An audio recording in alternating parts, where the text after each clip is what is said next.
Valverde Group of Company. Camacho James River speaking. How can I help? Hi, Mr. Camacho. This is Eric Valverde from HRGC Engineering Department. I would like to discuss a proposal regarding the result of the survey I conducted in the main factory or the production site. When can I discuss it with you? I'm afraid I could not accommodate your request right now because I already have a business meeting scheduled today with the COO of the company, and maybe we could set the meeting in some other time. Oh, is that so? No problem, it's okay.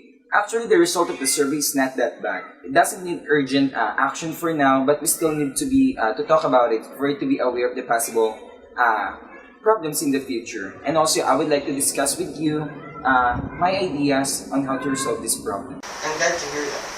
Actually, I'm really interested in the survey and your ideas which we will discuss. I hope we can use some of our convenient time to talk about that. If that's so, what time and date we could possibly set our meeting? Wait, let me just check my calendar.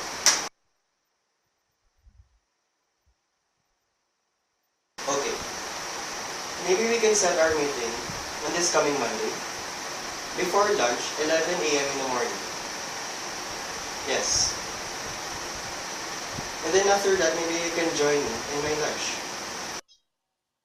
Okay, then Monday. Before lunch at 11 in the morning. I'll be meeting you up in the company's discussion area. By the way, thank you for your time, Mr. Camacho. No problem. You're welcome, Mr. Valverde. I better go now. Okay, bye.